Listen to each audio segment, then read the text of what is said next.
মাছ ভাপা কি করে তৈরি করলাম চলুন তাহলে দেখে নেওয়া যাক। বন্ধুরা সবাই কেমন আছেন? মুনমুনস কিচেন ডায়েরিতে সবাইকে স্বাগত। আমি আবার চলে এসেছি একটি রেসিপি নিয়ে, সেটি হচ্ছে পুঁটি মাছ ভাপা। এর জন্য যে সকল উপকরণগুলি লাগছে সেগুলি হলো পুঁটি মাছ আমি ভালো করে ধুয়ে লবণ হলুদ মেখে নিয়ে নিয়েছি, 2 চামচ সর্ষে, 2 চামচ পোস্ত, কাঁচা লঙ্কা, লাল কাঁচা লঙ্কাগুলোকে আমি একসঙ্গে বেটে নিয়ে নিয়েছি, কাঁচা লঙ্কা, টমেটো আমি স্লাইস করে কেটে নিয়েছি, ধনেপাতা কুচি, হলুদ গুঁড়ো, তেল, লবণ হলুদ দিয়ে মেখে রাখা মাছটার মধ্যে আমি দিয়ে দিলাম সর্ষে পোস্ত কাঁচা লঙ্কা বাটা।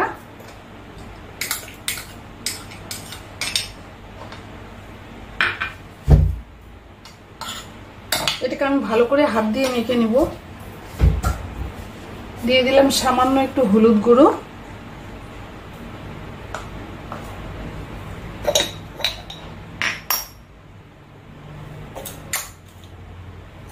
একটু লবণ আমি মাছে মেখে রেখেছি, কম করেই দিলাম।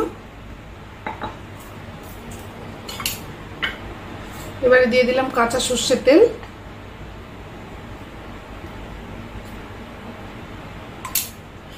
সবগুলো দিয়ে আমি ভালো করে হাত দিয়ে মেখে নেব মাছটাকে। এবার এটা হাত দিয়ে মাখলেই ভালো হবে।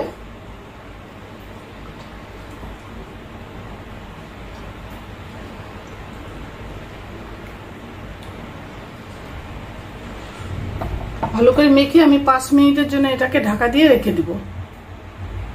5 মিনিট বাদে আমি চলে আসলাম। এবার আমি একটা টিফিন বক্স নিয়ে নিচ্ছি।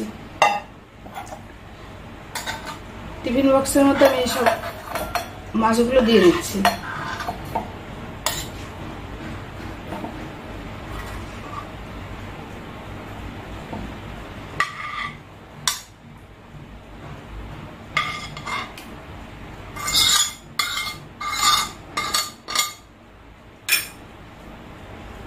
এই সব মশলাগুলো আমি কেচে দিয়ে দিচ্ছি এর মধ্যে।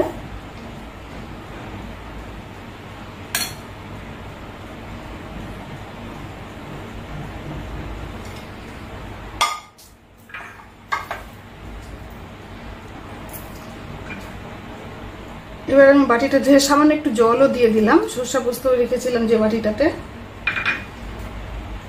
দিয়ে দিলাম 2টো কাঁচা লঙ্কা, টমেটো স্লাইস,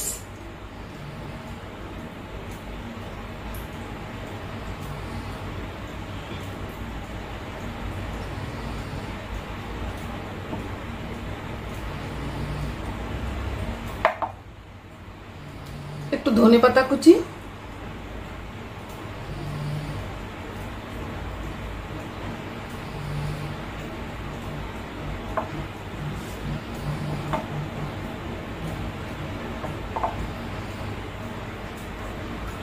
একটু কাঁচা সর্ষের তেল,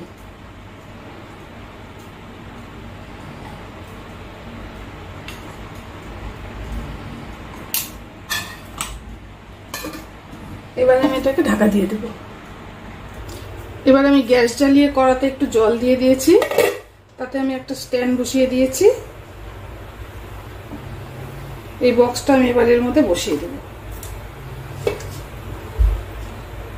দিয়ে আমি একটা ঢাকনা দিয়ে 15 মিনিটের জন্য এটাকে স্টিমে দেব। গ্যাসটা আমি সিম করে দিচ্ছি।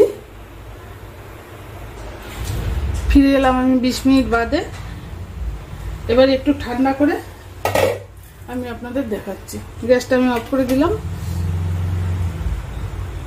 বক্সটা এবারে ঠান্ডা হয়ে গিয়েছে। এবার এটাকে আমি একটু খুলে নিচ্ছি।